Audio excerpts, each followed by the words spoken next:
All right, now live. Mic check. Maybe more mic. I'm not known. Maybe not. Mic check. Check. Hopefully that's all right. Maybe somebody will come in. I'm trying to figure out how to share the screen. Oh, I do not get it. It's doing the same thing it was doing before. Yeesh. I am behind when it comes to technology, folks. That's okay. I'll watch a YouTube video. That being said, hey, welcome aboard, man. I'm just messing with StreamYard, clicking buttons, and it's funny. It's like a go between, between YouTube and going live on YouTube and going using it in a different way. I like StreamYard better because you can highlight the comments and it makes it easier, I think, in several ways. But my problem is that I'm not completely familiar with the software.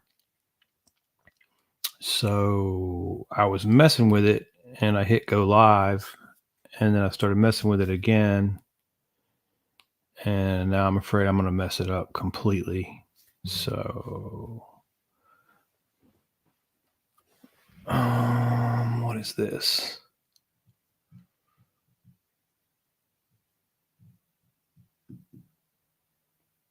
Oh, wow, that's cool. A banner. Hide. How did I edit that? Oh, okay.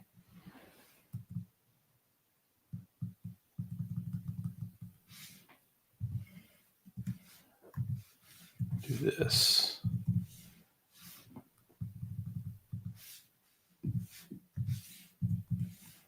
Uh-oh.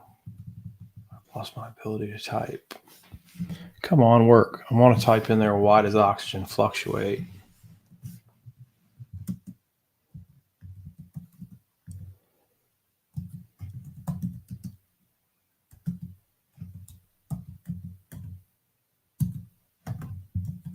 I just made a bad video. Kind of a Napoleon Dynamite kind of a thing. But I wanted to talk about it because the dude said that he's been following me, which may or may not be true. But hey,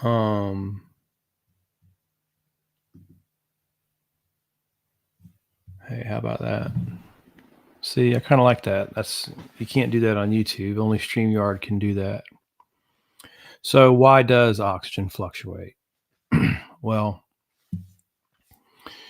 to get off my bad Napoleon Dynamite notebook attempt and try to articulate it a little bit better. It has to do with photosynthesis. And plants, I'm grouping a group of plants, the microscopic plants, the phytoplankton, which is actually a microscopic algae, uh, is responsible for most of the oxygen production in the pond. Other plants will also produce oxygen like regular, aquatic plants, but primarily the best oxygen production comes from phytoplankton. So how it works on a daylight because of, we have night and day every day. Oxygen fluctuates because of that. So how that works is oxygen levels are at their lowest right before the sun comes up. As the sun comes up, sunlight hits the water and the phytoplankton take in the sunlight and they use the sunlight and they use carbon dioxide out of the water. And that produces oxygen, photosynthesis, just like any plant, like any tree or whatever, makes oxygen. We all know that process. So all day long as the sunlight comes down and hits the, surface of the water, the plankton produces the oxygen that the fish breathe and that the pond needs. Well, as the sun starts to go down at night, the sunlight goes away, obviously, and that takes away the ability for the plankton to photosynthesize, and the all the plankton and all the plants and everything then at night shift to respiration like us. They use the oxygen out of the water all night long. So that's why it's really important as pond managers, we understand that the total amount of plant material, plankton material, biomass of the fish, the fish material, all that uses oxygen at night.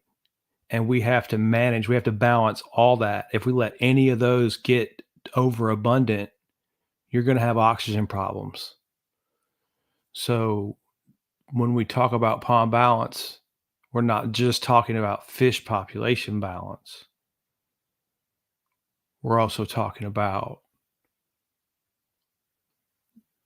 kind of balancing the environment, and understanding that you can have too little or too much of anything in the environment.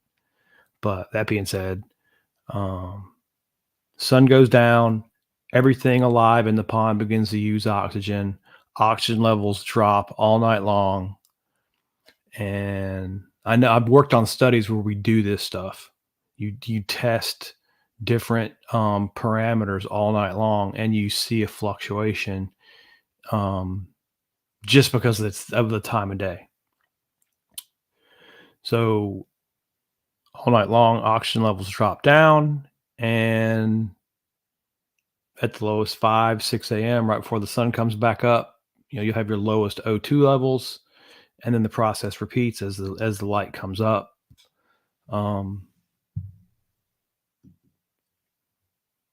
The whole process repeats and the oxygen levels go back up. And I've got it stuck on banner. Why can't I see the comments? Is there any comments? Okay, no comments. Okay, so you go to banners to do that. You go to comments to look at comments. Still got the one dude hanging in there. What's up, my man? Thanks for hanging in with me it takes me a while to learn stuff on the computer, man. Okay, so continuing with the oxygen thought.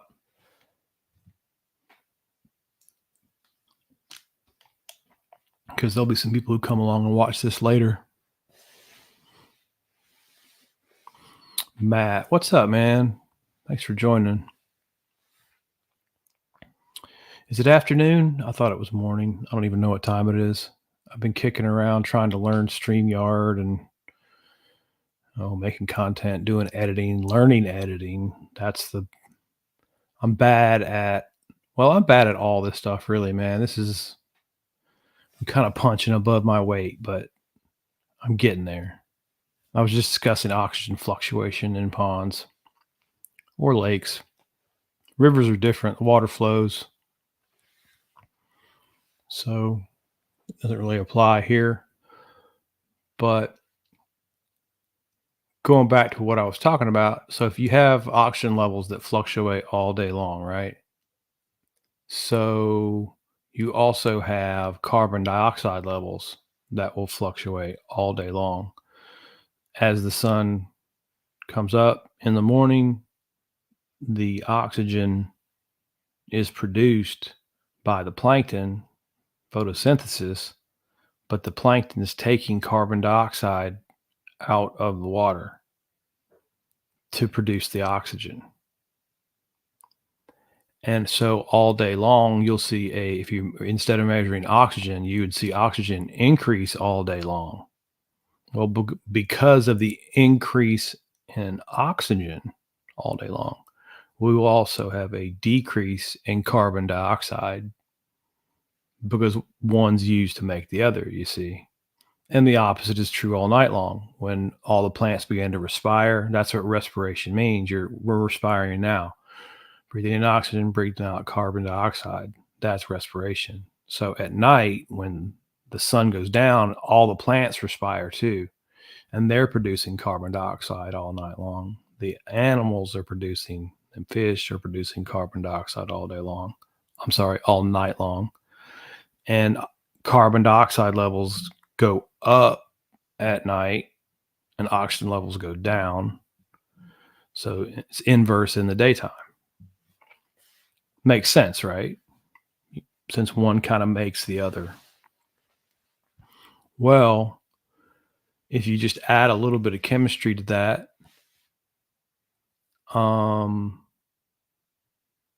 carbon dioxide is acidic.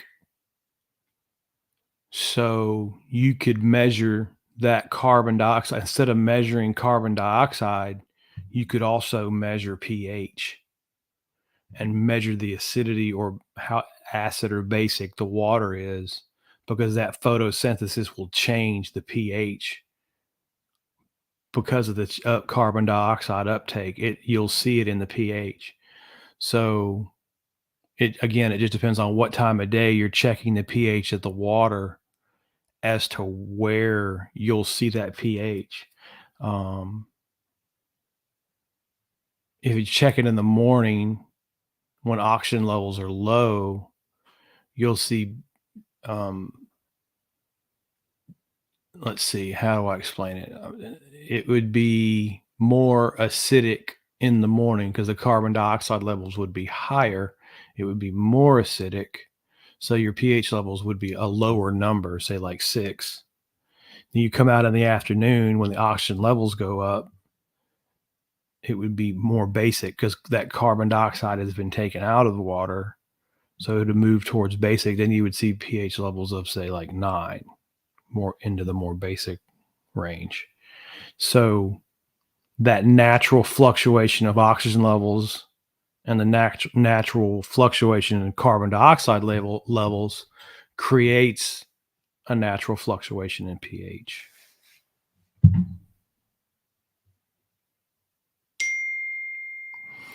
Matt. Okay, so we can throw Matt's post up there. That's good. I wonder if I can make my screen.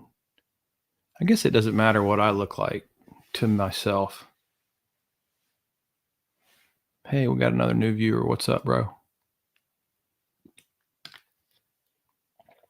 We were just talking about how oxygen production creates fluctuations in all of the water chemistry in the pond.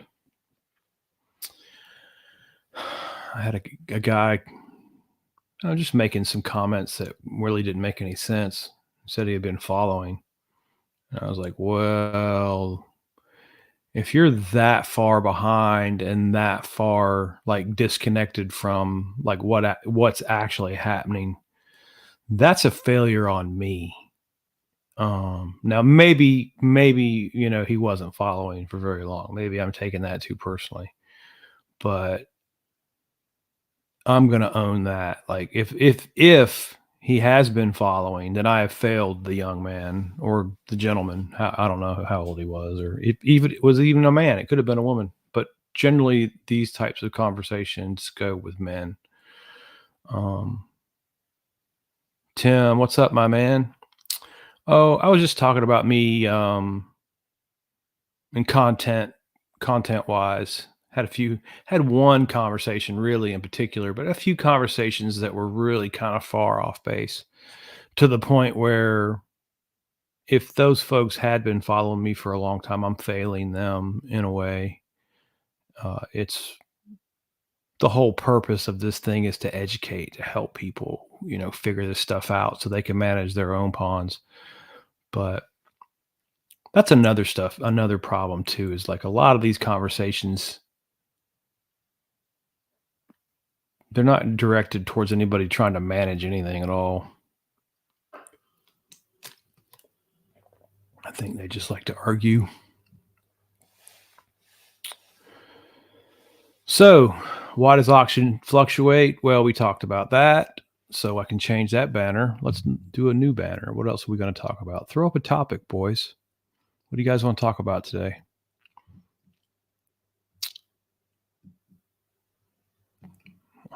Okay, so I just straight up hide the banner. Oh, got to click the edit the banner.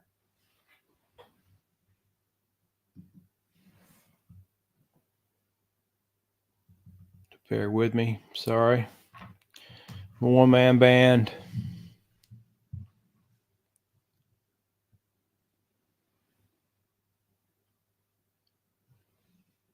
So any ideas? We got any questions? Burning questions? Oh, there's a comment. Let's see what's going on.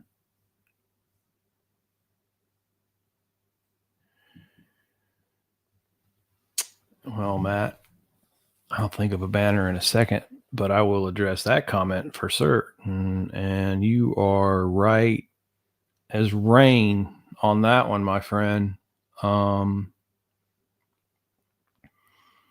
As someone who's been a consultant of ponds for many years, and then now having done this many years, four now, over just gone past the 4 year mark of really like being kind of, whatever this is, micro influencing, talking online, whatever this is. I don't know whatever this is. And I've definitely seen that, my friend. People hear what they want to hear, and we're all guilty of it. Like, we're all guilty of it. But that's part of being a scientist too, because basically what we're talking about is bias. We're all biased in a way. We all have some form of bias.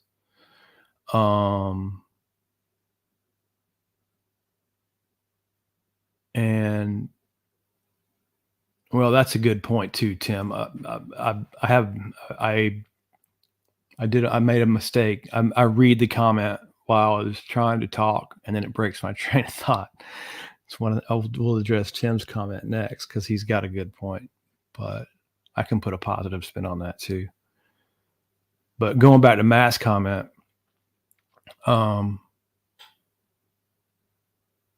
selective hearing. I have seen selective hearing as a pond consultant so many times. And I've seen a pattern in it as well. And so generally, like the guys that I'm working with are successful guys. I mean, you own private lakes, you've done something right. You know what I'm saying? And in being successful at what they do, they're right most of the time. They're sharp people, you know what I mean? They're smart guys, they're sharp people, and they get stuff pretty quickly, but they don't get the ins and outs of pond management, but they're the ones writing the checks. So when they put their attention to it, in the world of the internet where you're going to be double checked online, as a consultant, I've found that you'll get people just kind of doing what they want to do and looking for confirmation from me as to before they write that check. Hey, I'm going to go do this. Do you think I should put this in the pond? I had a million of those conversations. And,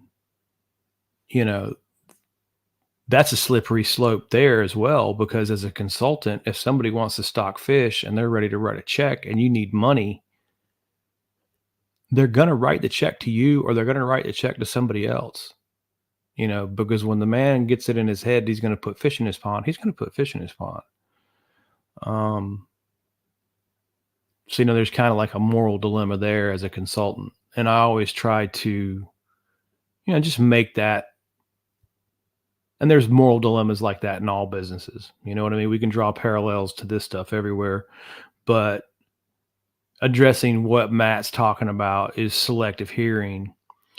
And we have a big problem with that. There is a huge problem with that. So, like I said, we all have that problem too. It's not just one person or another person or just the rich guys that can own the lakes. Or we all have that problem.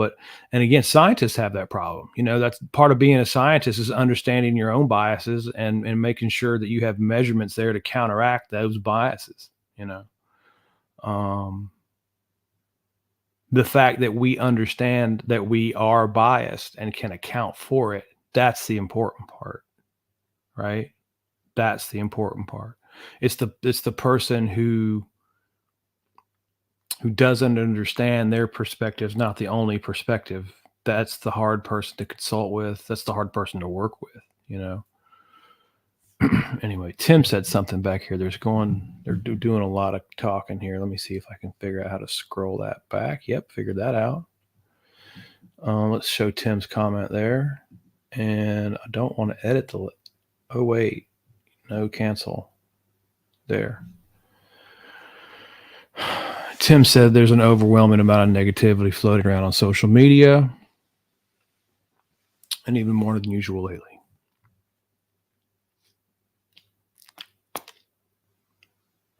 Well, I will say from my perspective that, especially launching onto another platform on YouTube and then getting a little traction and getting in front of quite a few people, the shorts reels has gone to past 1 million on just a couple of them hit and went real viral. But whenever you start hitting out into the general public on social media like that, you start to get the negativity. You get those comments, you know, sorry, I got a little bit of a cold.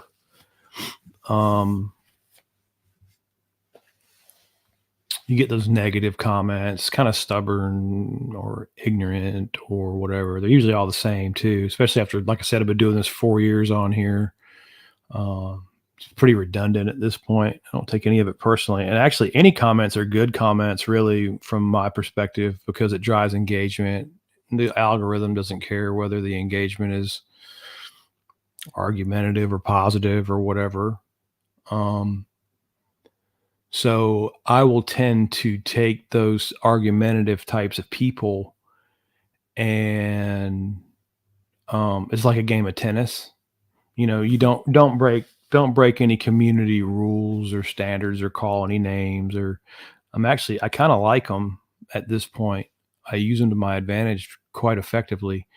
I just had a guy doing it to me today, which is kind of what brought up the whole idea of doing the oxygen talk at the beginning here, because he was so far off base about that. I thought, boy, I better put something in the world to address that. But you take that negativity and I respond to it, right? Inevitably, that negative person will respond back, and they usually respond back with like longer, you know, with a book, you know. Well, that's engagement. So again, it's like ping pong or tennis. You just pick something out of that and then just make a comment back, make a comment back, make a comment back. And I have found that by doing that on some of those posts, like, let's put it this way, many of those posts that I just mentioned that went or have gone viral-ish. I don't know if 700,000 is viral or what you consider viral. I got one at almost 800, one at almost 200. So I'll call them viral-ish. Well, each one of those things creates a really positive, like, wow, that's really informative comment, right? But for every one of those really positive comments where they say, hey, that's really good, there's probably like 10 negative or condescending or passive aggressive or, you know, poorly worded, however you want to verbalize that, negative. We'll just verbalize it as a negative tone comment. So I know as soon as I see a positive comment, I've got probably 8 or 10 negative ones due, you know. I think it's just the nature of the internet, you know, it's the nature of it. One goes without the other. If it you have another choice there too with the comments. the ones that don't get any positive comments, well, they also don't get any negative comments, and they also don't get seen. So those are the two. It's kind of black and white that way. Really, it's really pretty easy. So for every bit of positivity you get online, um, like I said, 10 times as much probably negativity is going to follow it.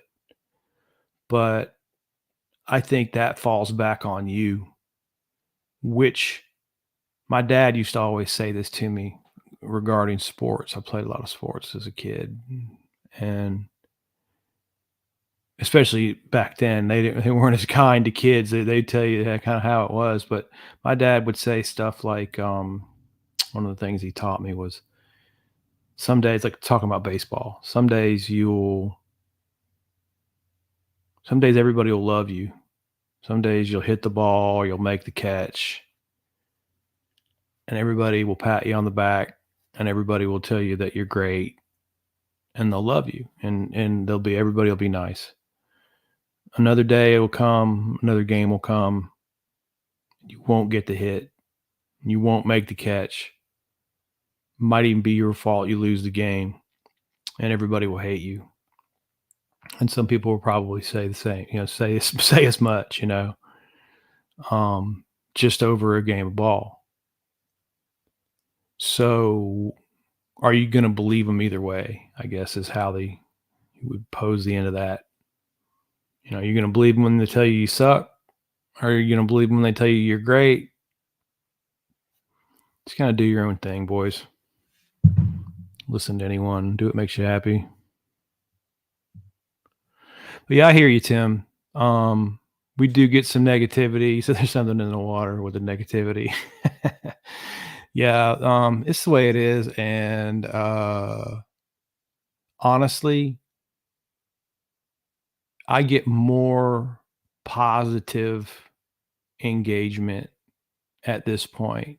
Like, it gets to a point where there's so many people who are kind because it's growing really well, and there's just so many people who tell you you're doing a good job, who tell you they love what you're doing. They tell you, it's really interesting, or they're learning this, or it's helping them in this way, or they caught a big fish, or helped them at their pond, or whatever. There's so much of that for me at this point that it overrides any amount of negativity um, that I get. This is a net positive for me at this point, and that's why I keep doing it. And I feel like I owe it to the fish populations too. And for me, for this, for the first time in my life, even though I've done this my entire career, got a degree in this, volunteered my time with the state, did shocking surveys, did pond classes, did um, free talks and seminars, and I mean, I can go on for days about all the things that I've done to try to get this information out over my career. This by far, hands down, I feel like I've accomplished more um, online, on social media, on YouTube, on Instagram, Facebook, all that, than I ever did in 30 years of doing it for a living, which is a strange thing to say. Really, you wouldn't think it would go that way, but it really is true. Um, and now I got all these other podcast guys that, I've just got good working relationship with. They tag me and bounce stuff off me, and I give responses, and that lends credibility to what they're talking about.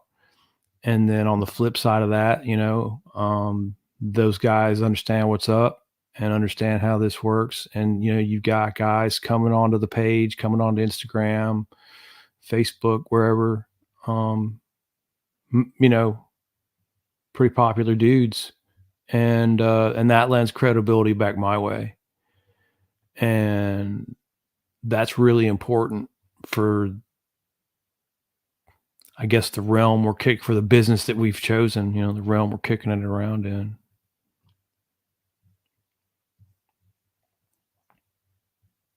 That's right, man. I mean, Matt nailed it right there. I mean, everybody's guilty of it, but you got to be coachable, man. There's a lot of uncoachable around these days. Yeah, and that's where it really shows up too, Matt. Is uh, you'll get the you get the most tone and the most attitude and the most of that kind of from the least experienced. Like the tone and the condescending. It's almost like dealing with children, I kind of just remember like it gets a point where kids get that kind of that sharp tone. I don't have kids personally, but I've been around enough of them to know like 13, 14, 15, all those years. They get that tone of they know everything. You can't tell them anything. You're an idiot no matter what you do, that kind of deal. And that's the tone that comes through, that it's childish.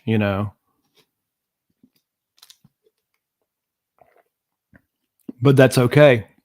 But because I know, like, the first thing I think of now is, I'm trying to build this, I'm trying to grow this. I want as many people to see this so I can get help out and smooth out some of the misinformation that's floating around with some facts. Um, and that little game, little game of ping pong that you play with that tone, with that childish tone. People read, people dig to those comments. And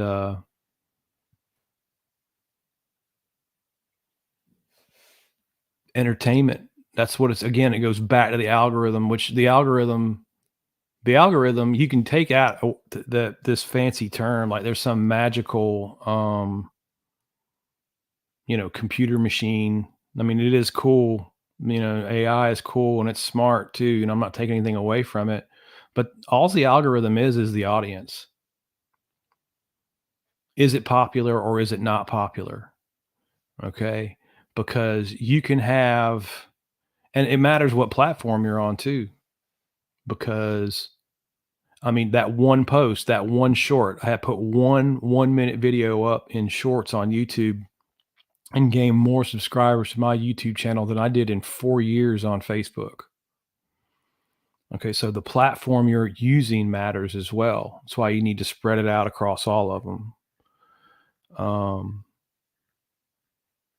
or at least as many as you're comfortable with. Because just because you're not doing good in one place doesn't mean you won't get a bunch in another. I think again, that's bias, just like we were talking about. I was biased towards, for probably a good 12 or 18 months, I was a little bit biased towards Instagram because I had so much initial success on Instagram, and everything that I tried on YouTube kind of really didn't get much traction. Um, so that put, from 3.5, 4 years ago when I started doing this, that put a bias on me that like I can't really do. I'm not good enough for YouTube. You have to edit differently. You have to do things differently. And that is true. I mean, YouTube is a different beast altogether. But I look at YouTube now as like a three-headed monster.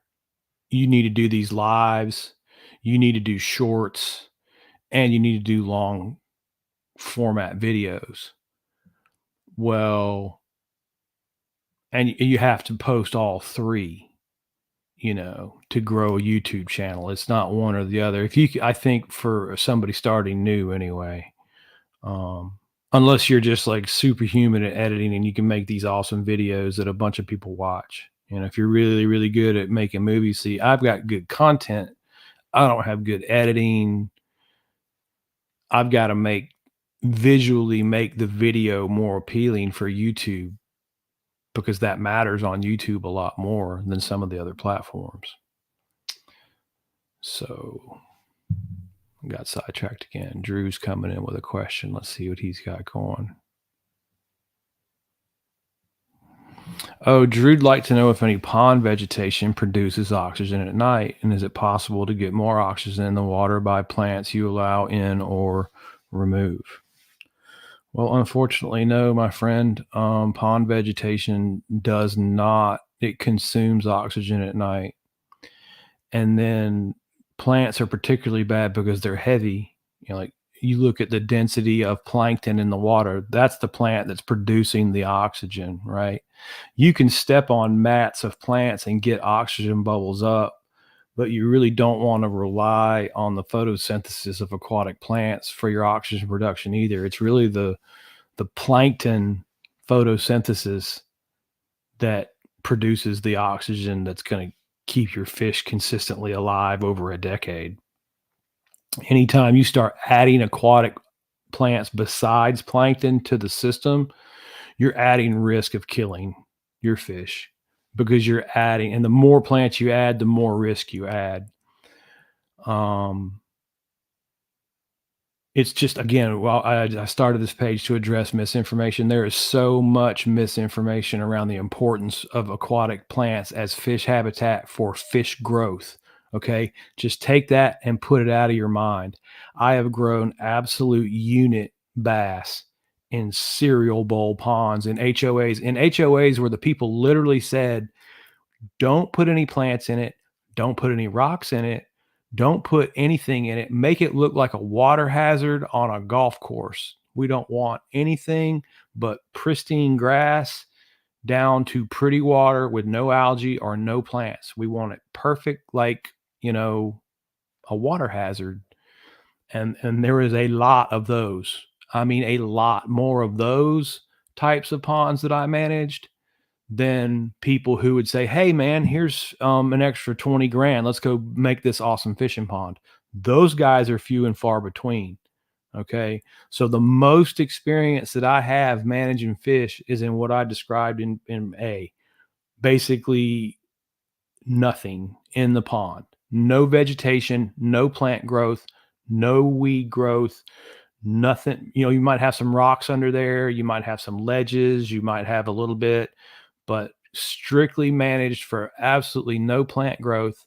And what I found was when I balanced the pond, when I stocked the pond the way I stocked Sugar Hill, stocked it with proper balance, the fish grew just fine. Didn't need any of that habitat at all. And when the fish stopped growing, when the bass weren't 105 to 115% relative weight, growing like tanks, growing 2.5 pounds a year, I've seen bass grow 2.5 pounds a year in ponds with no habitat. Like, not what you like, the opposite of what you think would happen happened. And it's because how important the balance is and how important it is to understand you manage the forage population by managing the predator population. If the forage population is too low, the predator population is too high. You're not correcting a low forage population by stocking more forage. That's not how you fix that, not cost effectively. That's not how you fix that, period. That's how you get people paid. That's not how you fix that problem. So if you have a high forage population, you have to correct the predator population. But then there's a caveat there. You can get a high forage population by allowing all those plants to overgrow your pond and kill your predator population because they can't hunt the forage because of the plant growth. Because again, at this moment in time, we're talking about ponds, pond vegetation, management of a pond, not a huge lake where there can be acres and acres of plants and still have open water areas where bass can hunt.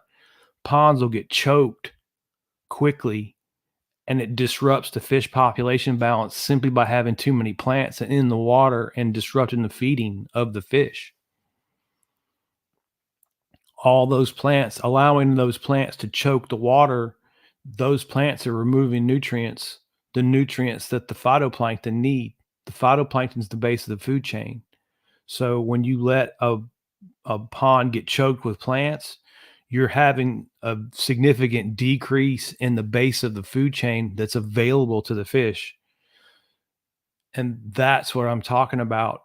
When we manage ponds, we have to understand the entire system and how the balance of not just the bass and bluegill balance works, but literally the balance of every living thing in it. That's the level that I look at it at. And you can't articulate all that in a 1-minute video or even a 1-hour live. We could do this every day. You know, it's complex, you know, and the more you learn, the more you figure out, man, I don't know very much.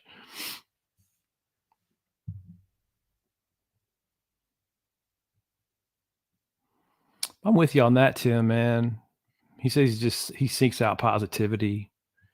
And that's seriously what I'm just trying to be, man. Um, Dudes want to come on. Some dudes come on here sometimes. YouTube's the worst so far, but again, YouTube's the new platform that's climbing the fastest. It's pretty cool too. I've averaged 53 subscribers a day for the last 90 days in a row on YouTube, to give you an idea of what I mean by going. That's going for me. Almost at 6,000 subscribers.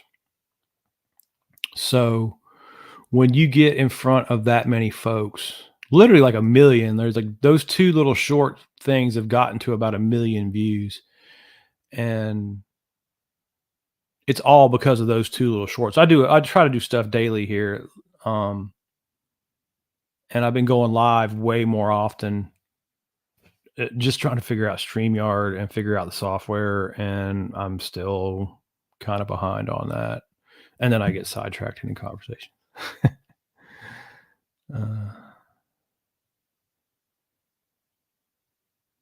Yeah, Tim, that's what I'm following. I feel you on that too, and that's why, you know, looking back, that is what that held me back, and quality of the subject matter, and I'm telling the truth, and I can prove it, and we've got like a pond that we're growing fish live in, that if you've been following along long enough, a couple years now, 4 years now, we had discussions about what the type of growth that we could expect from the largemouth bass that we were about to stock.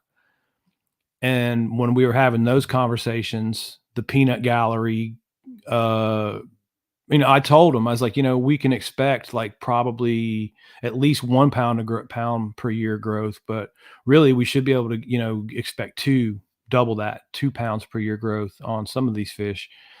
And it was really interesting too, watching it to this point, to sidetrack, uh, the differences in genetics and how different, we've got some fish that are just over 2 pounds, and we've got some fish that are just over 4 pounds, where most of my experience on stocking new ponds, because this level of genetic availability is very new, and only one fish hatchery has to close down and you would lose it.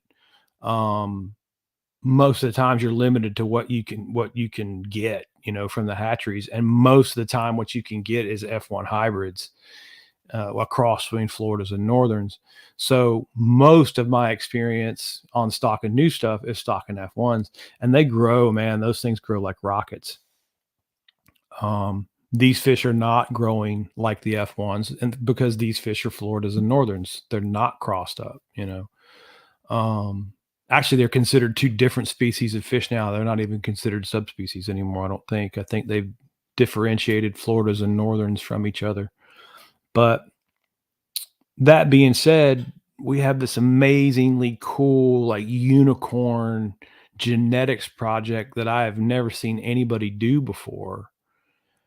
And what's really interesting going forward is I'm not super interested in the growth rates of these fish. Yes, I'm very proud our fish are 4 pounds after 2 seasons.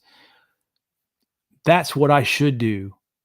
I'm a biologist that with 30 years experience, my bass should grow like that. You know what I mean?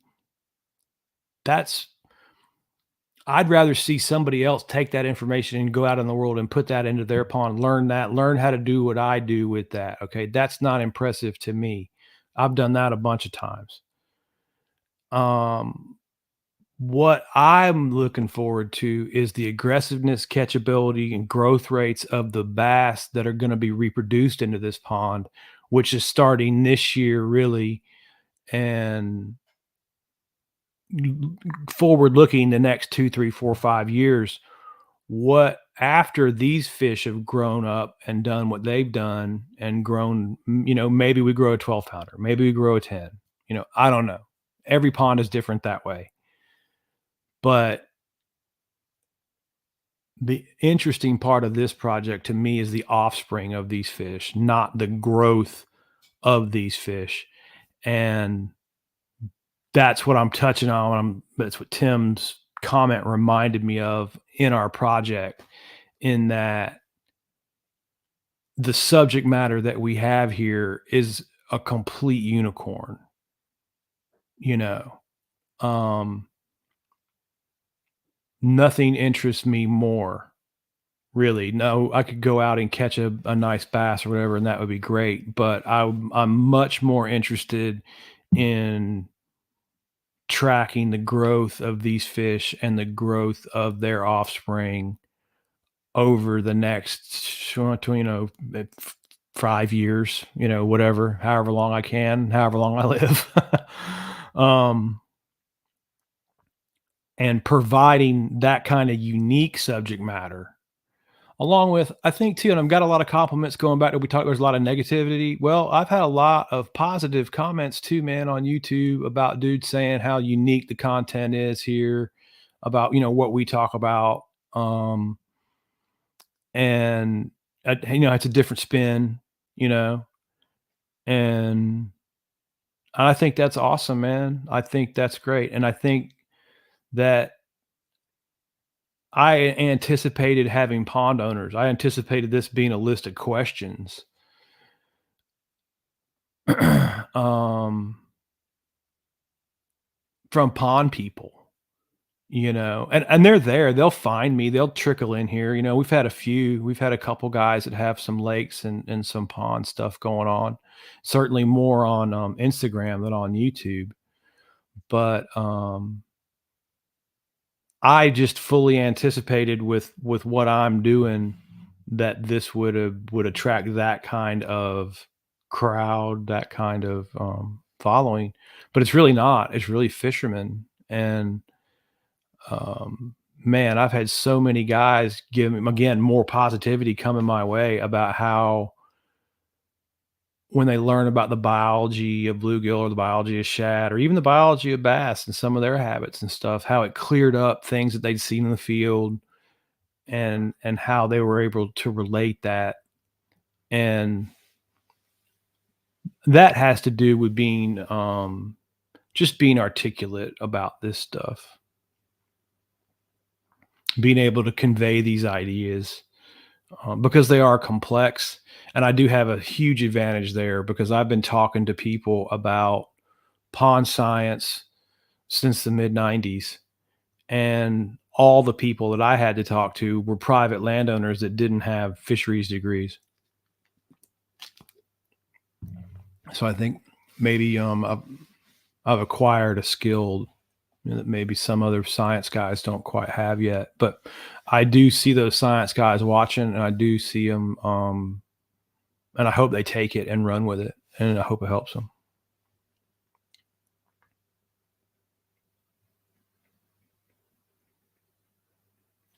Tim, you're preaching the truth today. How much time do you have to dedicate to video editing?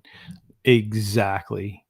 And what I would love to have happen, and it would be awesome, is if YouTube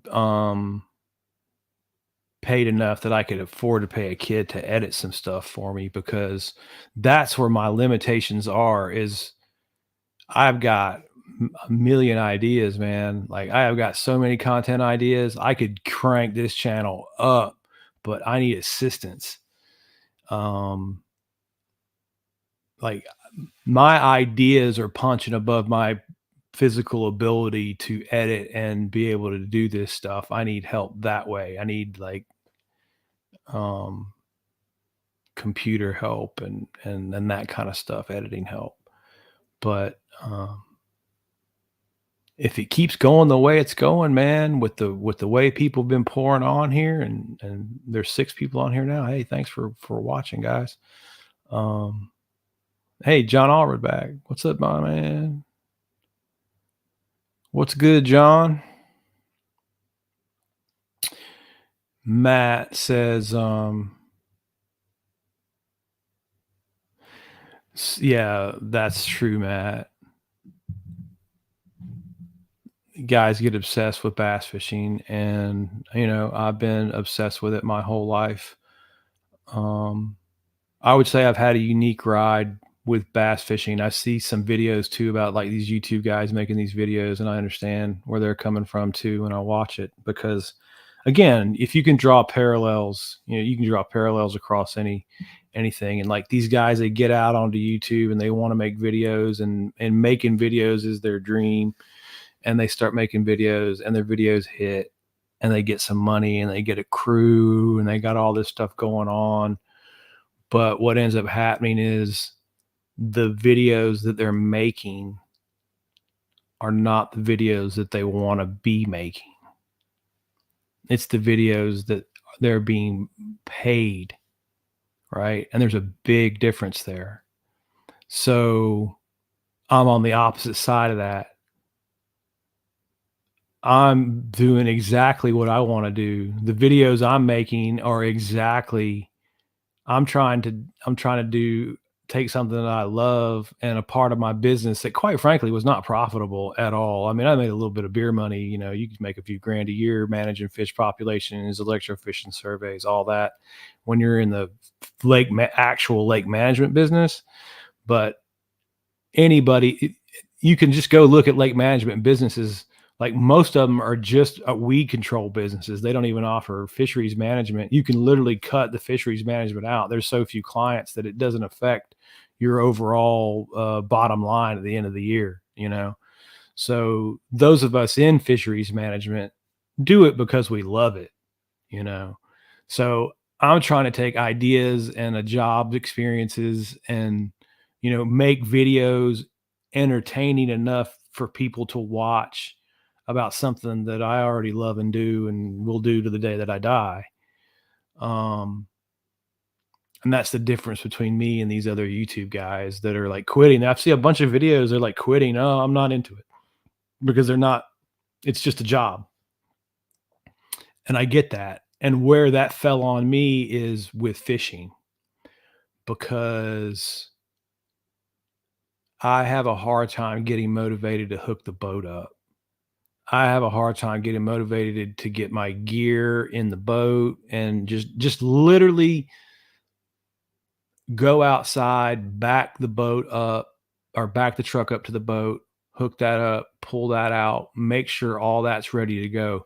That process prevents me from going fishing a lot, because that process I did so many times not going fishing, going to work, hooking up a spray rig or hooking up a trash, barge, or hooking up some kind of work boat to go tow it to a lake to go work outside in the heat all day long and not fish, you know.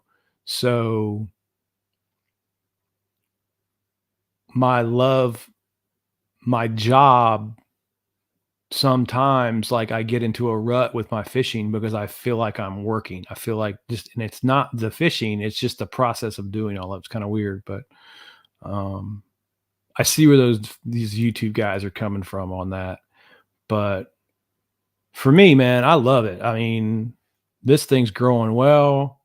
People are mostly cool. Like I said, we just throw the negative people away. Who cares about them?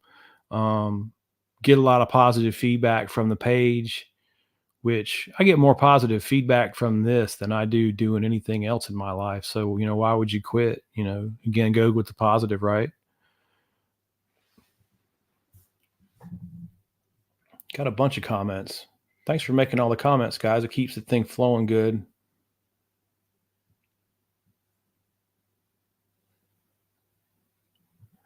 Hey, thanks, Sean, man. John's cool for any of you guys. John's got a cool story. Cool. How we met. It was like the first podcast I was on, and we were just rapping like this, just kind of off on tangents, just talking about things. And I think I made a comment about spinnerbaits and stained water and just putting like vibration off traps or um, you know, we were just talking in general, didn't talk anything real specific, but just talking about lateral line and how you need to bump the vibration up a little bit in stained water. And John went out the next day and used that little bit of information to catch his PB bass. And since then, he's crushed it. I think it's a nice, like a 6 pounder or something. It was a nice fish he caught, but he's gotten a lot bigger one since then. He's been fishing real hard. And that's the kind of stuff that I'm talking about, like positivity.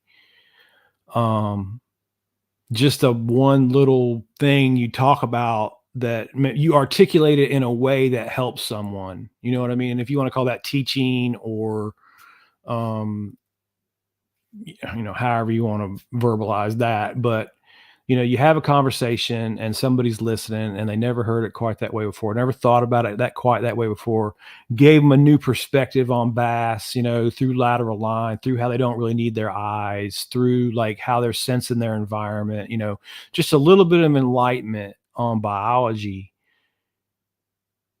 changes your fishing strategy forever. And for John, that goes back to bias.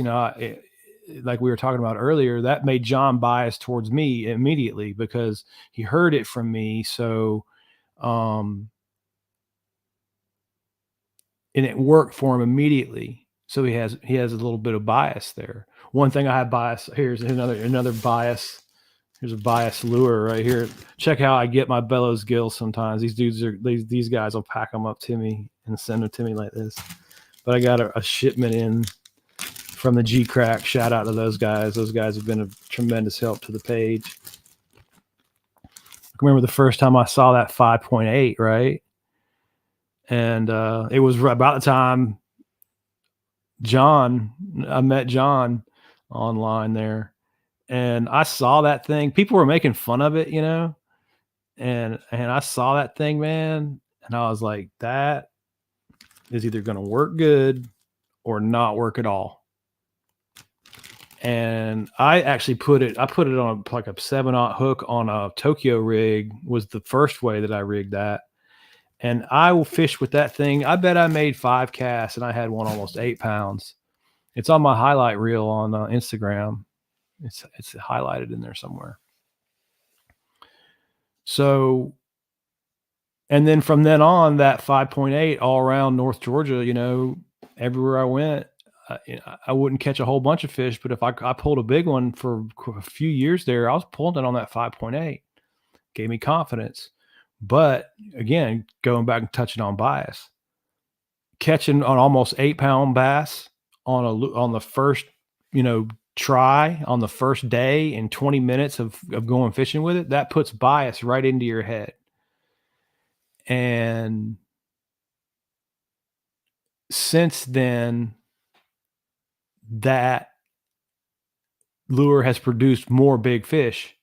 But that was kind of one of the things that I thought about is like, okay, I'm going to be really biased towards this lure, towards this 5.8 bellows gill, because I just caught a nice fish on it so quickly.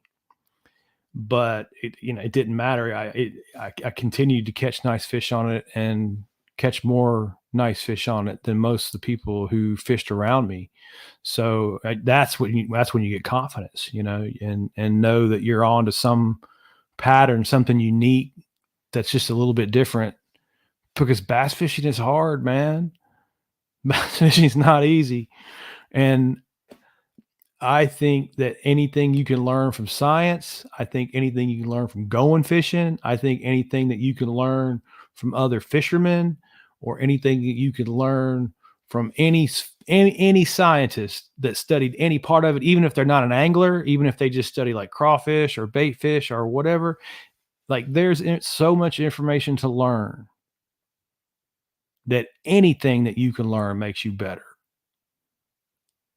in some way like that. And you have to, you have to be open-minded enough to accept information. And I think when we get into those negative dudes, those dudes that are negative all the time, and they're not listening. They're not you're not going to get through to them, you know. Yeah, John's got a great point there. Talking about relative weight, and I'll just review it real quickly. That's a smallmouth one. So this is a condensed version of a relative weight chart they gave us in school. And how you read it is, let's just see what's the best. All right. So it's like that 14 inches is what that means. And 1.5 is the standard weight for a 14-inch bass. So what that means is if I catch a bass on my electrofishing rig, um, and it's 14 inches long and it weighs 1.3 pounds.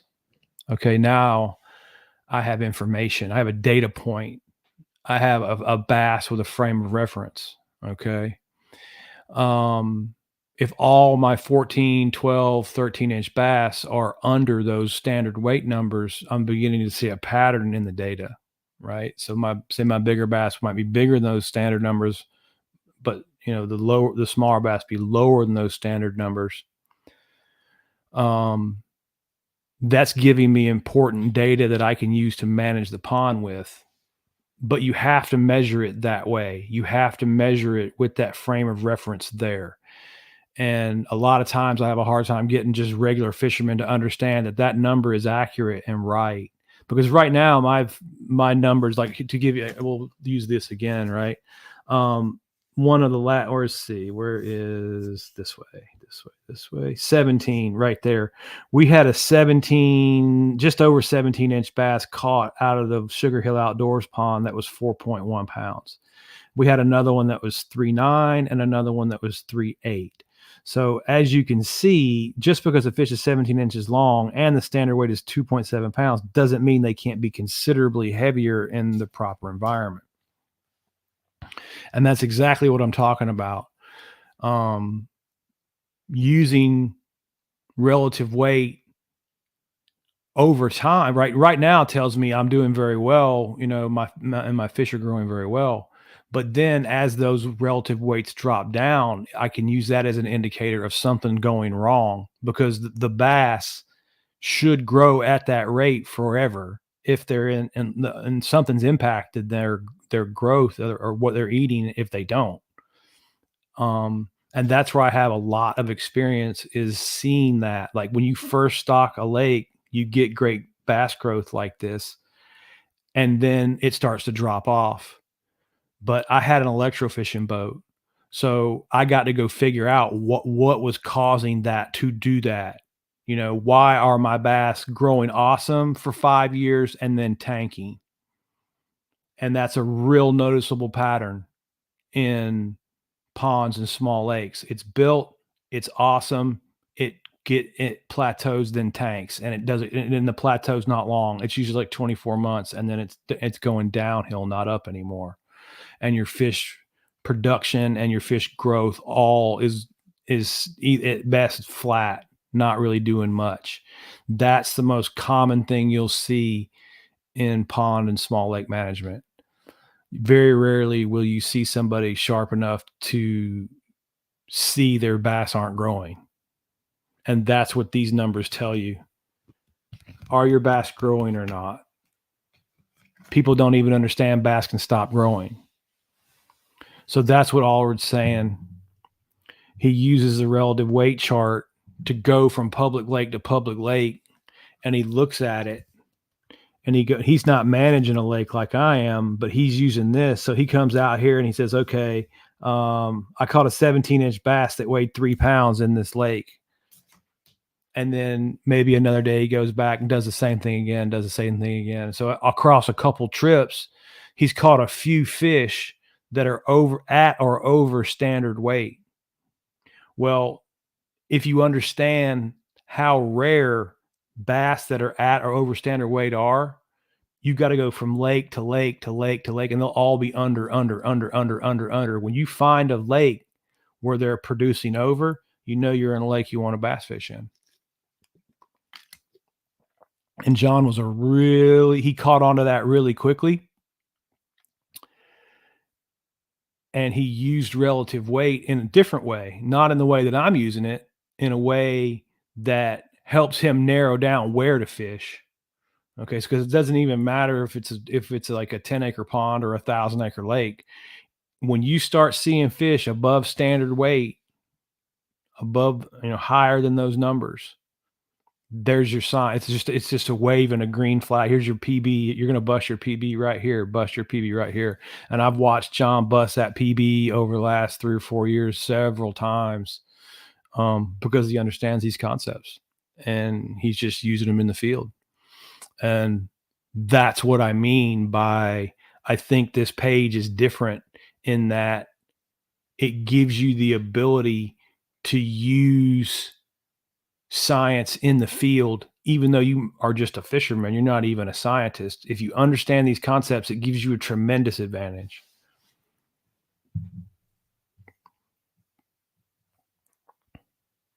Yeah, John, it's freezing up there, he says this morning. I'm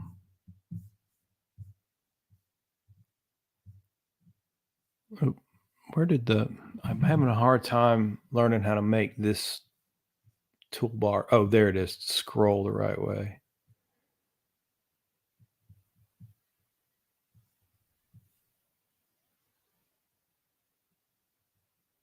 Sean says he needed to change his flathead. I don't know, that flathead was cool, man. He got a huge flathead bass fishing. That was cool, like 50, 60 pounder or something.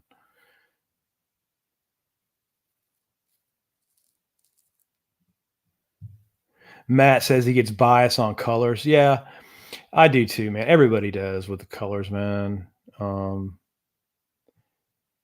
me though, like I don't really start worrying about colors unless I'm like, if I'm going like behind the house, like right here at Rodman, where it's fishing pressure with live bait and everything else, and fishing pressure squared. Yeah, color matters. Color matters on public water. Color matters, but the other half of where I get to fish is like private ponds and stuff where colors don't matter as much. So I'm lucky about that. There you go. There goes my man John pulling up those measurements. That's what I like to see. Measurements. See how he pulls out those measurements? He's got a 23-inch fish that was 714 and a 23-inch fish that was 5 pounds 13 ounces. See, that's a perfect example of what I'm talking about. We're going to stay away from the lake that consistently produces bass that look like that, and we're going to go to the place that consistently produces bass that look like this. Because this lake right here, I promise you, all you got to do is, that's pretty big, 23 inches. Well, we'll just look it up. Right? What is the standard weight for a 23-inch bass? 7.1 pounds, right? So that's 7.75 pounds or so, 7.8 pounds. So that lake produced a bass considerably heavier. So look out here at the end of the chart. If he gets just a 2 more inch fish, the standard weight is 9.3 pounds, right? But if it's heavier like that fish, like this guy, yeah, that's over a 10-pound fish. It's probably like 11 pounder. So that's what I mean by busting your personal best. You're still catching 23-inch fish, but they're considerably heavier. So when you get that 25, 26-inch fish, it's not 8.5, 9 pounds like these skinny, dinky, stupid lakes produce. You caught a 26-inch fish that weighs 13 pounds, that weighs 12.5. And that's what understanding relative weight will give you, that when you get the kicker fish, it's got the rear end to go with it to make it worth it. Oh, Southeast Kayak's back. What's up, man? Oh, we did electrofish? Let's see what's going on here. Let me get the scrolling right again. All right. Southeast. Here, I'll put it up on the board. I forgot.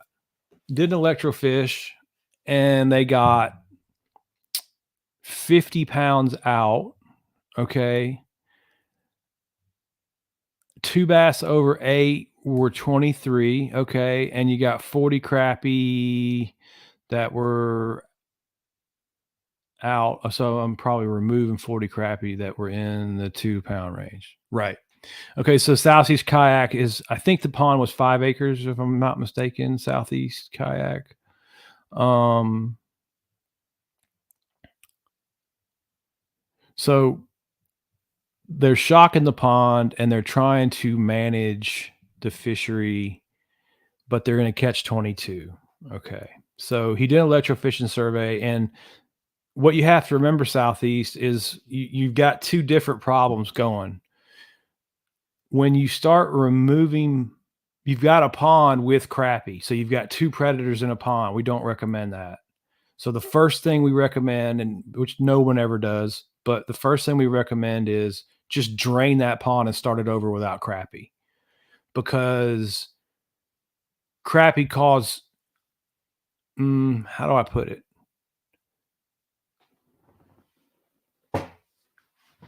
Crappie cause problems that can't be controlled. They and it causes of various problems in various directions. And so here, let me explain what I mean. You can have a pond with crappie, and it literally just overcrowds with crappie that are about that big, about 3 finger crappie, about, back to here, not really edible size. And literally like 95% of the fish in the pond are those crappie. Okay. And it gets that way because when crappie are born, they're born earlier than bass. So they eat bass fry. So you lose your bass reproduction. And since you're losing bass reproduction, you're losing your bass population. You can literally completely, in some situations, in some ponds, completely lose the bass population. They just eat up all the reproduction and your bass population goes away. In other ponds, most of the time that doesn't happen though. Most of the time what you get is a situation you're in right now. See, he's removing bass because, again, we're taking a little piece of information that we know. If bass in a pond don't have crappie and they're skinny, there's too many bass in the pond, and you remove bass to correct that problem.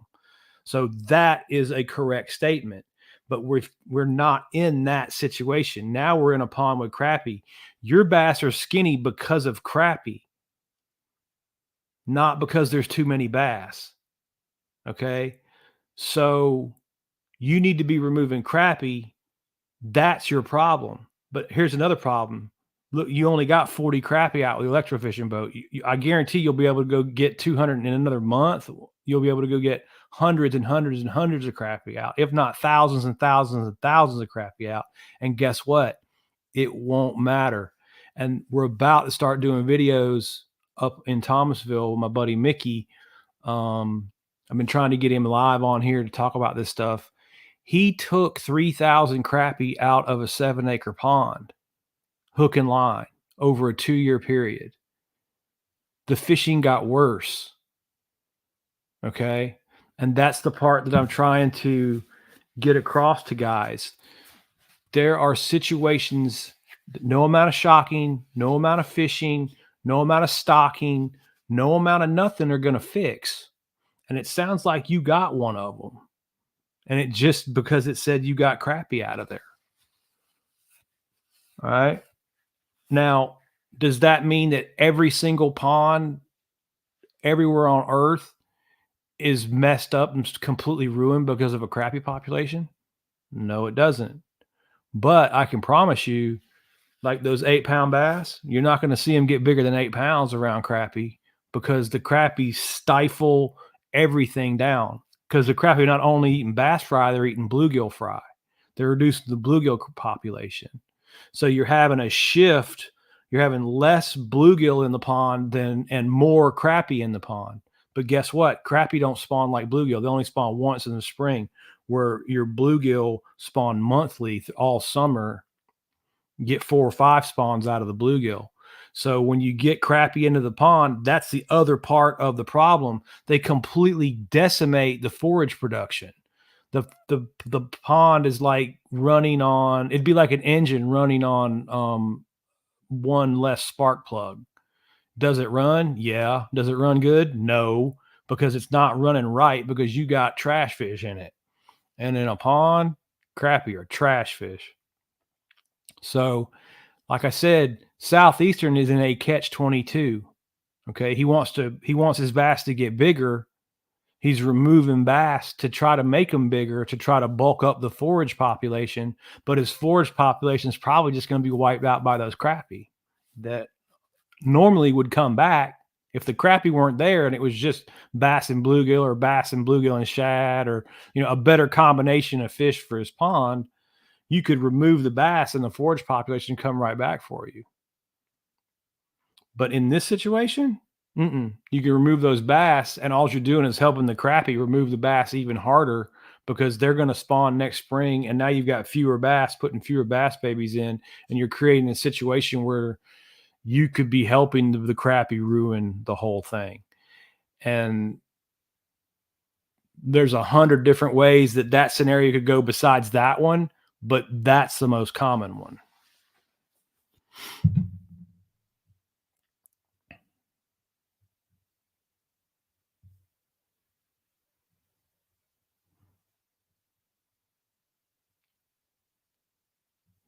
No, that's smart, John.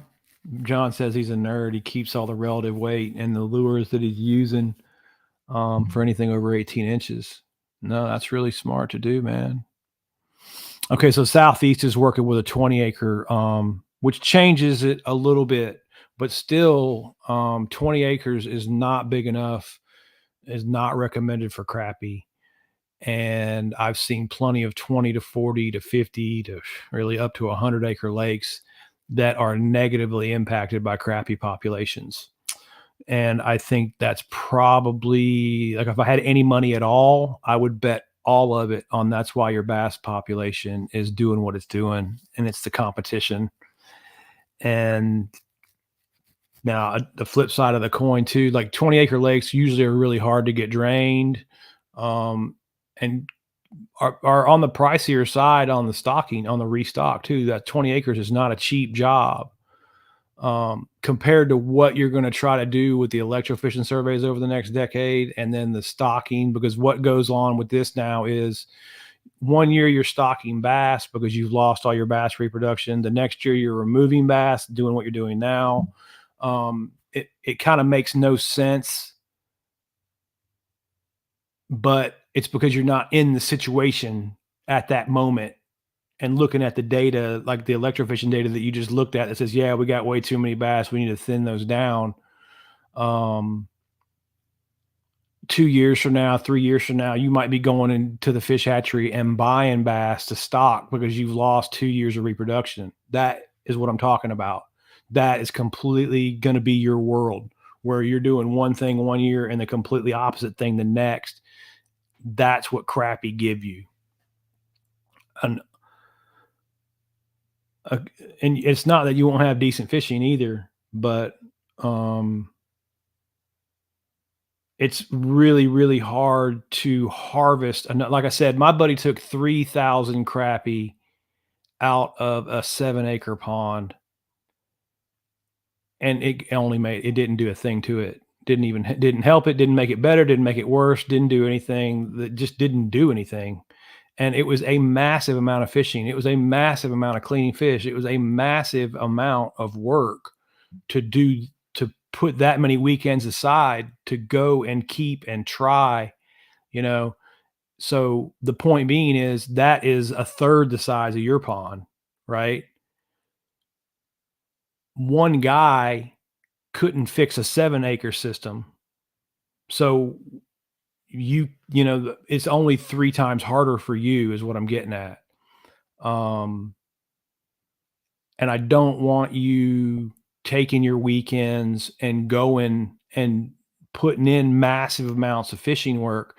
If, to me, the smart play if it can be done, and usually it can't be done at all, but the smart play is to take those weekends that you would be going out and trying to harvest, trying and on doing something that may or may not even work, probably won't, and dedicate it to dump the pond, eradicate, make sure the fish population is gone, if dry it out if you can, restock it properly, and experience something that very, very few people get to experience. And that is just absolutely on a 20 acres. I'm talking about you'll have multiple 10-pounder days. You'll have like, oh, we caught how many bass over 8 pounds did we catch this summer? 100. The ridiculous amount. What I could do with a newly restocked 20-acre pond content wise at the 3, 4, and 5 year mark would be ridiculous on the amount of big fish that you can catch. Um, I don't have one of those available to me at the moment that I'm allowed to film on. And I'm just waiting. I'm just waiting for somebody to give me the opportunity for a new 20-acre system because it's impressive. It's super duper impressive. It's got to be done right too. Um, there's a whole process to a drain and restock. You have to get all the water out. You have to treat the puddles. You can't have any. It's a step by step process. But when you do it right, man, it's incredible.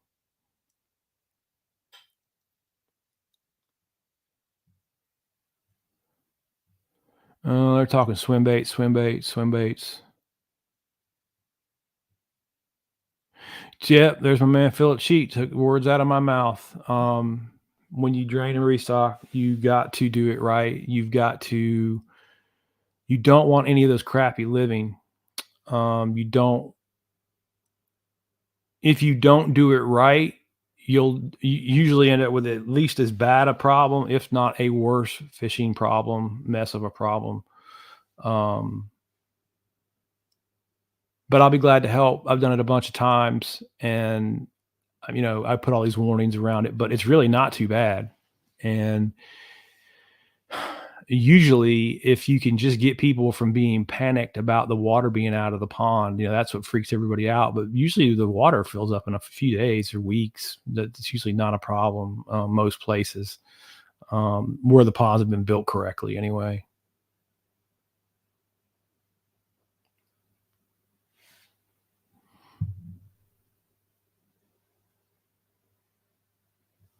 Oh, you're welcome, Southeast, man. It's no problem. Um, I just try to tell people the truth, and again, a lot of people can't handle listening to that at all. They want to be told what they want to hear, and the fish hatchery guy will tell you, "Oh no, man, I'll fix it for you. Just give me $3,000, and you can stock some shad, and he'll pay out the back."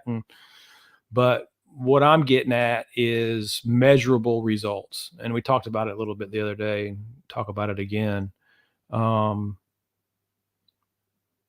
I have measurements. Like we'll use Sugar Hill right now. After the end of our second growing season, we have bass that are 4.1 pounds, few of them, and some 3.8s, but in the 4 pound range after two growing seasons. We've grown that, we've documented that, we've seen that live on TV or this thing, whatever. I have been to hundreds, if not thousands, of ponds where I go into a situation where the guy's been managing it, had another company, been doing it himself, whatever, whatever, whatever, whatever. I want you to imagine every scenario of supplemental stocking: crawfish, golden shiners, fathead minnows. List some. List anything you can. Tilapia, um, shad of all species, you name it. I don't care what other forage species you list. Okay. I've never seen anybody who spent all that money and done all that extra stuff and all that extra stocking grow fish faster than I just grew them on straight bluegill. Never. Not one time in 30 years has taken all that money and spending it beat that, what I just did. And what I just did wasn't even on an F1 bass, by the way. You give me an F1 bass and I will really cook your doors off with growth. Okay. I did that on a northern bass. I grew up a northern bass to 4.1 pounds, and I've never seen any dude who spent a bajillion $10,000 or whatever it is on his forage stocking every year beat that. So my question to those guys now is, why are you spending the money if I don't have to spend the money and get better growth? That is the biggest question that I have for all those dudes. There's the proof. I just did it. Now, why don't you do it my way? Why are you doing it your way and spending more money and getting worse results? You cannot get these guys to listen. And that's what I love about this page too, because I can say things like that. Because I can't tell you how many dudes have gone, oh, no, no, no, I want to do it this way. I want to do this and that. And I want to do it. And I'm like, man, you should just keep this simple. Just do it the way I did Sugar Hill. Just do it just like that. Don't make rocket science out of it. Don't put 5 different species of fish in it or 10 or whatever you got planned. Don't do any of the ideas that you have. Keep it simple. Red ear bass, bluegill, a few grass carp. Feed the bluegill. Spend your money on the feed. Spend $60, $70 a bag on high protein feed. If you want to spend big money on high protein feed. That makes a huge difference in your world in pond management. There's where you want to blow some cash, blow it in high protein fish feed. Now I'll grow you some fish. But that's the best thing that's come out of this whole page is that I can hold up the results on video and go, hey, I just grew 1 and 4 pounds in 2 years. How are you doing? So, and that stops it. Finally, it's the only way to stop it is just to show it. And it finally stops it. But yeah, you're welcome, Southeast, man. I've done it wrong so many times because again, you go into the HOAs and all right, we're going to drain the lake, and this is how we're going to do it. And instead of letting me do my job and saying, look, this needs to do this and you need to do that, you need to lower this to that level. No, you've got some HOA president who comes out there and starts barking orders and telling me what to do and not draining the pond properly the way Mr. Cheek just said. Remember, you need to do it right. You need to poison the puddles. You need to do all this. Well, I have had all those things in play and had HO, and I'm talking a dozen times too, and not once or twice, and had the homeowners guy come out and say, oh, absolutely not. This is where this level is coming down to, and it's going to stay down at this level for 2 days or until they get the job done. And then you're going to, you're going to do your job. And I'm like, but hey, man, I can't effectively do my job with what you just did to me by not lowering all the water out of the lake for a week. And that's just in one ear and out the other with those dudes. And then I had to, because the lake project was still mine to manage over the years. So we didn't get the treatment done right. We didn't restock the pond properly. None of the things happened the way they should have happened, the way you do the job right. And then for the next 10 years, I got to manage those lakes done wrong, and I say all that just to let you know that I'm not coming from a place where I read this in a book. I'm coming from a place where I did this walking around in real life for a long time. And I know exactly how to screw this up. I have done it because they made me do it. And I don't want you to do it. The whole idea of this is so you don't do that if you've got these problems in your life.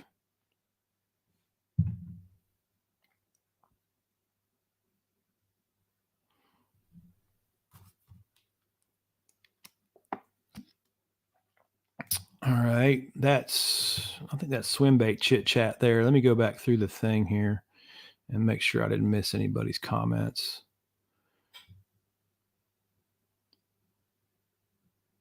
Little Rich, good for you, man.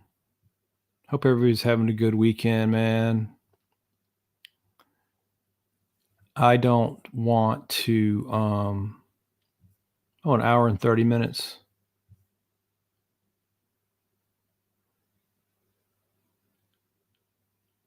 I don't want to keep going live like this at random times. I'm going to pick a time, and really, I'm kind of just doing randoms. This Sunday afternoon one has been a pretty good one as far as live viewers go. But I don't know, man. I really enjoyed talking to this stuff, and I'll always do it. No matter if it pays me or not. Hopefully the algorithm stuff on YouTube will keep working to my favor, and I'll get onto that. What do they call it? Monetized or whatever. I don't know. I'm about halfway. You got to have 4,000 viewer hours, but there's catches too. And like one of the catches is like the shorts things that I've got 1 million views on, that doesn't count towards the viewer hours they're counting. You got to just watch these lives or videos that counts towards your viewer hours. The shorts counted a different way. Oh, that looks like that's flashing or something.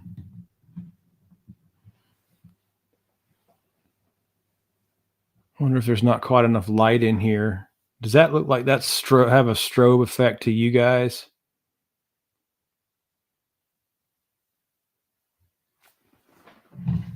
I'll move the light a little closer. I don't know. Maybe it's just my old eyes. No, that's definitely having a strobe effect.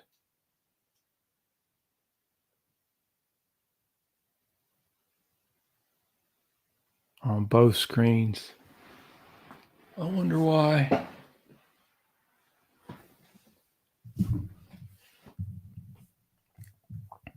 Anyway, I don't see any more. Go back through the thing once more.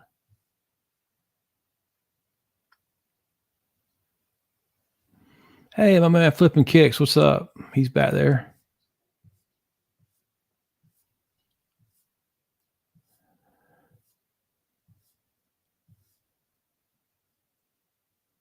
Looks normal to you, Matt? Okay. No flashing to you, John? Okay. Maybe it's just on my end. I can see it sporadically look like it's strobing. Or maybe it's my eyes. I don't know. That's probably not good, huh? There was one other thing I was going to say about relative weight, and then I was going to get off here, and now it slipped my mind because John reminded me of it. Relative weight. What were we discussing? Well, part of the problem with relative weight is you just can't get guys to understand this concept of girth, basically, and how these fish, how these weights are actually, they really do apply. Oh, I remember what I want to say, because I have the experience, again, this is not from a book.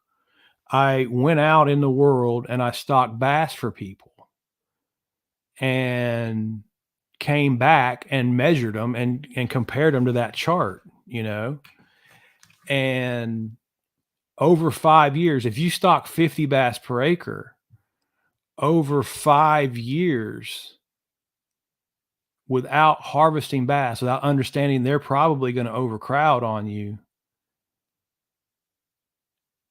you start to see a dip in the relative weights. You started to see a dip in the growth. You start to see the bass all become the same size and get into that 12 to 14 inch range and stay there.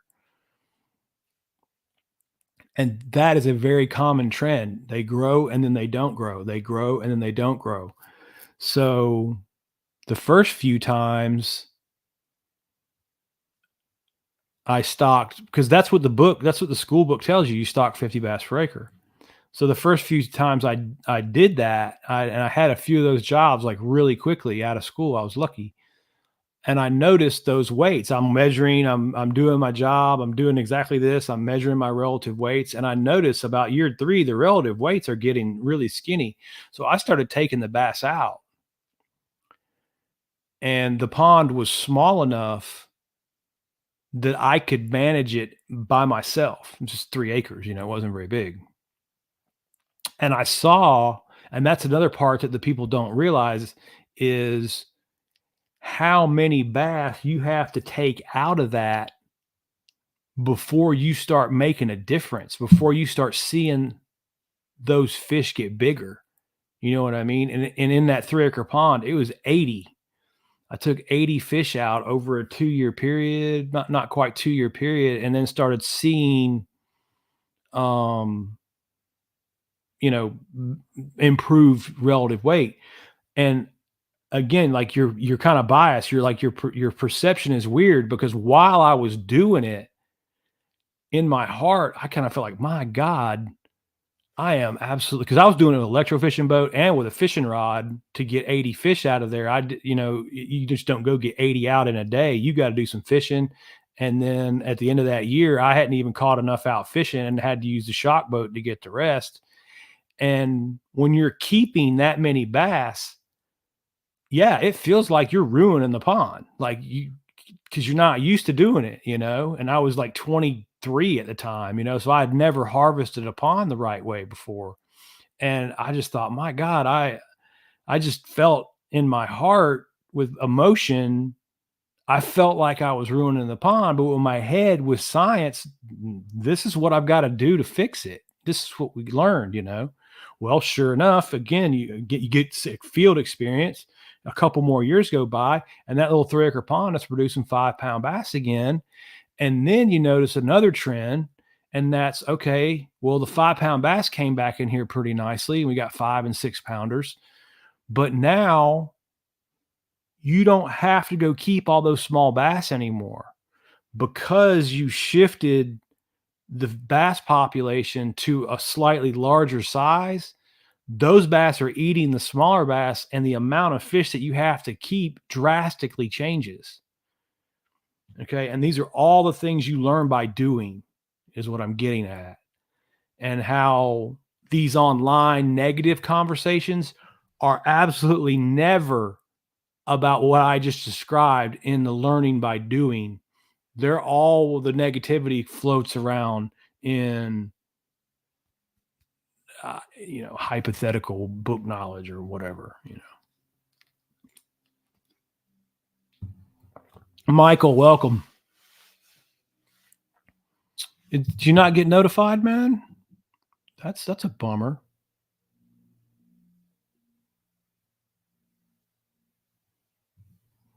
Oh, wait, maybe I missed one here. Oh, that's not directed at me. Okay. Cheek says he's measuring shorter fish. They thought they didn't matter. Well, it depends on how short. Yeah, no, man. He's making a good point, so we'll bring that up. On your shorter fish, what do we mean by shorter fish don't matter? Cheek was out here like measuring 17s and up. But those 11 to 14, I made that number red for a reason. Those are the fish you really need to watch. That 11 to 14-inch slot is usually where your bass gets stuck. And when you've got to harvest them, that's usually where you're going to be harvesting, on those 11 to 14s. So what I mean is, if you got a pond and you go out there and you catch a 12-inch bass and it weighs like 0.75 pounds and it should weigh 0.9 pounds, you see that? Or another way to look at this chart, if you have a 12.5-inch bass, it should be exactly 1 pound. So if your 12.5-inch bass is like 0.8, it's under. So when it's under, that means something's competing for its food. Either it's got too many bass that length, or it's got, like the other problem we talked about with Southeast Kayak, it's got crappie or another predatory fish competing with its forage source. But that's what these measurements, that's exactly what that gives us, is a measurement. We're not going out and making a guess in the world. We're collecting a measurement. We're collecting length and the weight, which is giving us a girth, and we're collecting a measurement to make a determination of what's happening in the environment. And learning how to understand and interpret that data is not hard. It's easy, really, but you have to understand that to be good at managing ponds.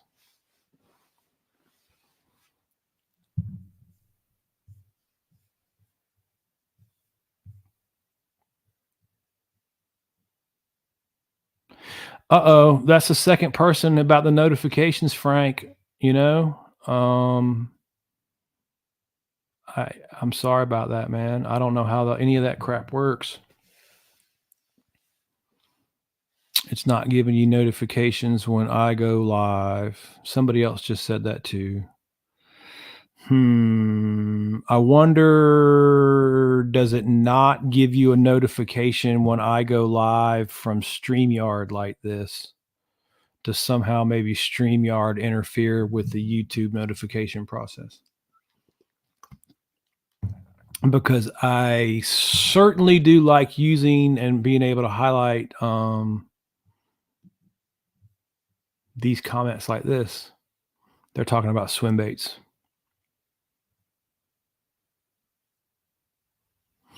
Frank's going ice fishing. He's lost his mind.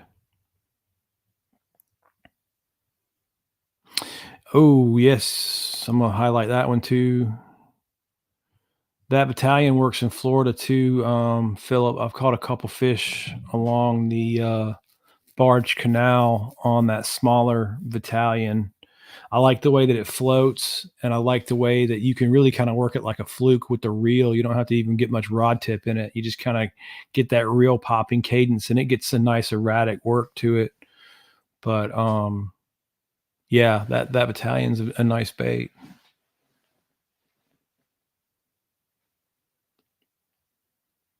Oh, Matt says we've got some YouTube information. YouTube changed it to personalized after a while. You have to make sure. So it sounds like you've got to maybe go into some sort of drop down selection. That's not it. Yeah, good. YouTube's glitchy. Well, I can promise you I'm glitchy. If it has anything to do with technology and me, it's going to be glitchy.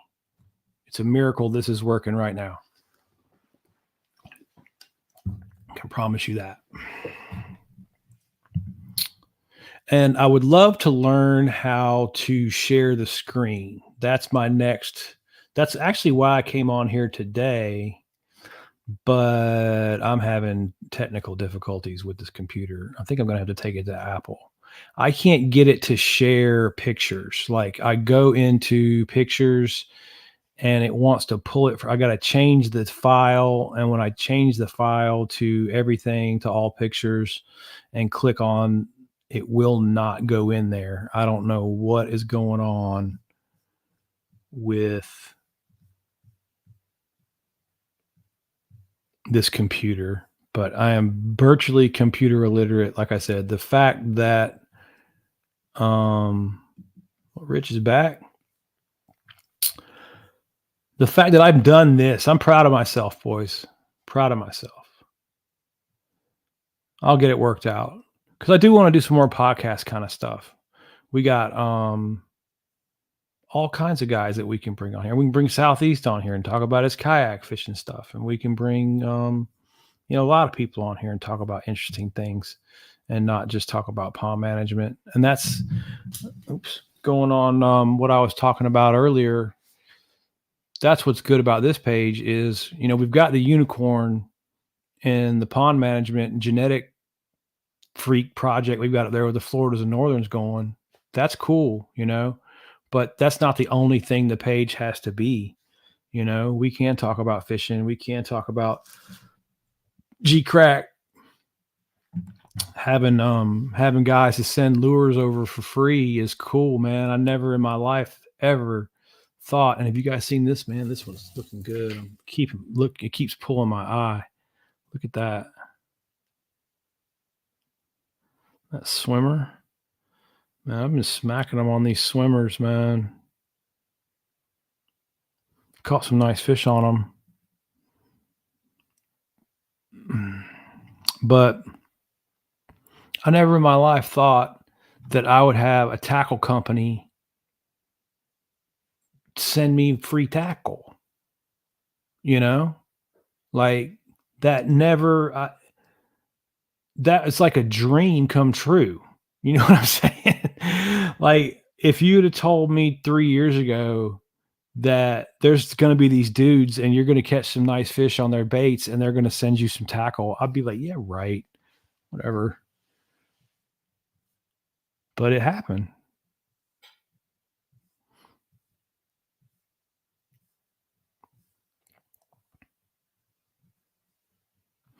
Scrolling back through, got to the battalion comments. It's not me. Good. It's not you. It's me. It's not me. It's you.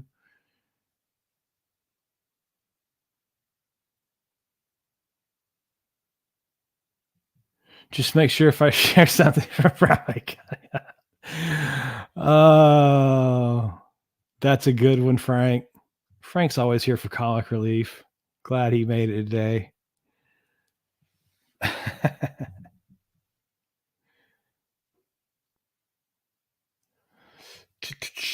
More questions about TVs and stuff. Oh, what's an opinion on? Ooh, we're gonna do nuclear power plant for our bass. I think it's not important, man. I think that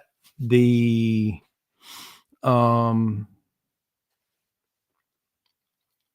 the bass are going to grow during part of the year, and they're going to, they're going to get it's going to get cold, and they're not going to grow. That's just nature. Our job is to take those months, 6, 8 months, 9 months, wherever, however long the growing season is where you are, and make them the most productive for our bass. If that's our goal, if that's what we're trying to achieve, because that's the thing about ponds. And that's the nice thing I like about ponds is we have an achievable goal. Like, if our goal was to harvest 10 bass per acre out of Rodman Reservoir back here, that's 10,000 acres. Okay. We don't have enough time in the day to go keep that many fish to see what happens if we took 10 pounds of bass out of Rodman. That is an unachievable project for every single, probably not only just for me, but for every single person who fishes back there. You're not going to get that much assistance,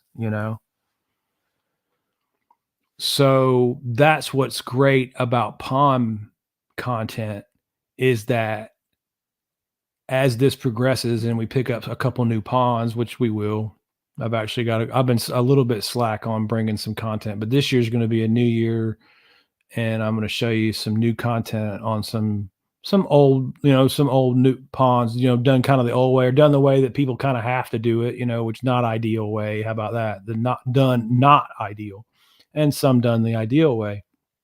But at least then we're looking at results, right? We like Wilson's Pond.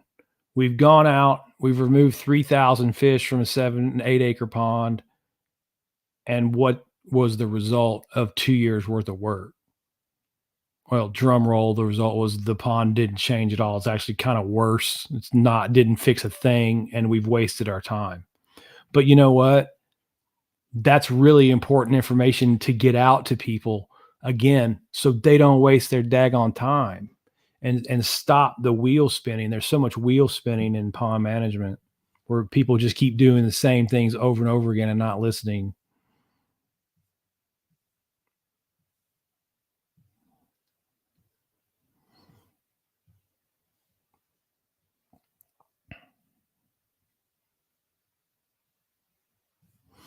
Yeah, I'm kind of with you on that one, Frank. Frank's saying he doesn't watch pro sports anymore. And I,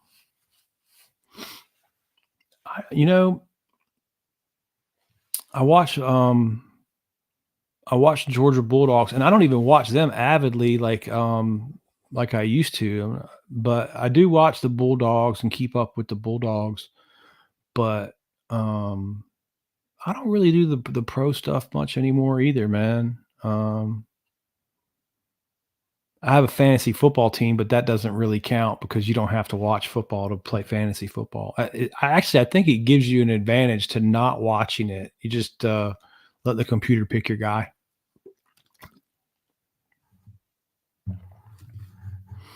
Oh, Cheek, man. Yeah, you should definitely come fish. He says he wants to come fish with us at Wilson's. One of the ponds over there is decent. We've got it's about 2.5 acres over there, and it's funny too because it's in the same watershed. It's impacted by the same streams or swamp, and went and pulled buckets and buckets and buckets. And if you watch me do it, you saw us do it a few years ago. Um, and the little pond came back around, and the fishing's pretty good in the little pond. The bigger pond, nothing, like just all this work, and it really seems to have gotten worse. I think it's full of shiners or suckers, or we're gonna get the net and some forward facing, try to pull it a little bit. There's been some talk about draining it, and I would love that. Would be God, if we could drain that pond and restock it again, because we've already done that pond once, but it's been 25 years ago since that one's been drained and restocked. Um, but again, no matter what happens at Wilson's Ponds, whether they get drained and restocked or whether we just keep managing them, with the best of our ability, with what we're given, with what we can do, um, all the information is good information because I can keep beating that drum. Don't do this, do it the other way. Get some, use your time and money efficiently and in a way that'll be very rewarding because I promise you guys, every single time you drain and restock, every single time those dudes are like, I wish I'd have done this years ago.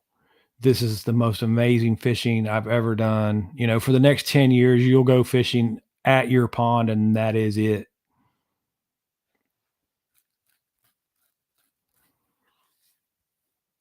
Okay, I don't need to be posting lure talk.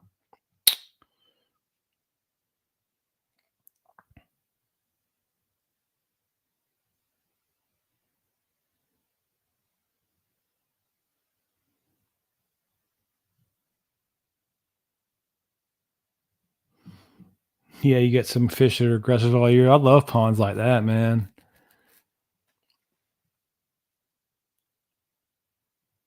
Sure, I've noticed that. Every pond has a unique personality. Everyone's different in a way. Um, Certainly, there are a lot of similarities too. You know, but there are differences, and some ponds are just incredible ponds. They just put out fish and grow fish and stay balanced and don't get disrupted and don't and all the bad things, all the skies falling stuff that we talk about that can happen just don't seem to happen in some places.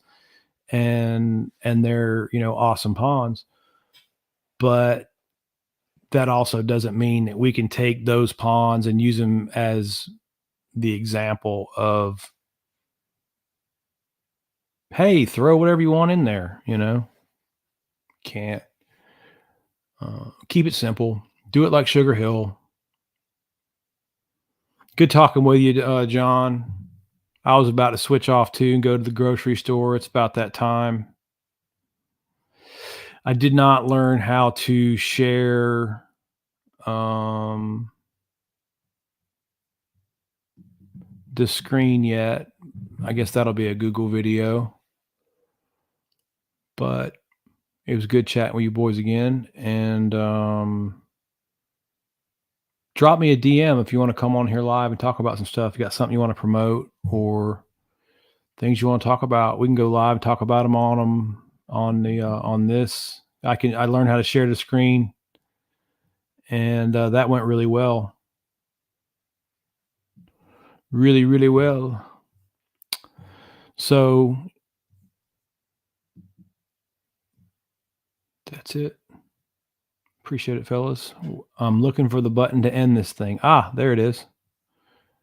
What's Tim got going? Oh yeah, I know Tim. Yeah, I mean, and that's happened to me too, man. Like, yeah, the place is just a gym. I know, man.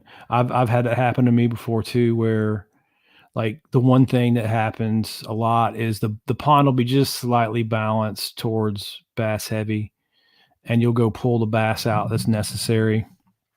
So what happens when it's bass heavy is most of the bass are stuck in a pound, and any of the bass that are big enough usually just are eating other bass and big bluegill too. There'll be some giant bluegill, but they're the abundant forage is 12-inch bass. So to an 8-pound bass, the most abundant thing to eat is a 12-inch bass.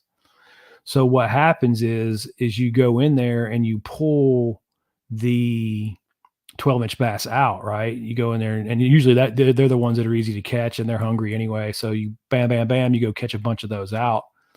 Well, that changes the hunting pressure on the bluegill population. So now a lot more bluegill reproduction is surviving because you removed all those 1-pounders. But secondarily, you removed all the 8 and 9 pounder, the few 8 or 9 pounders that happen to grow up in there, get lucky. You remove their food resource. So now they're not eating 1-pound meals, right? They're forced to eat the bluegill, which are much smaller. So you've changed the feeding pattern of the larger fish as well. And you see it all the time. You go in, you pull those bass out 4 or 5 into the, you get them out in the springtime. By that fall, some kid or some neighbor or somebody goes out and catches a 9-pounder. Look at the huge bass you've already grown. It's like, nah, I wish I could take credit for that. I didn't grow it. I just changed the way it was feeding so you could catch it. It's exactly how that works, though. Anyway, boys, this is a good chat. We'll see you next time. Probably next weekend. Later.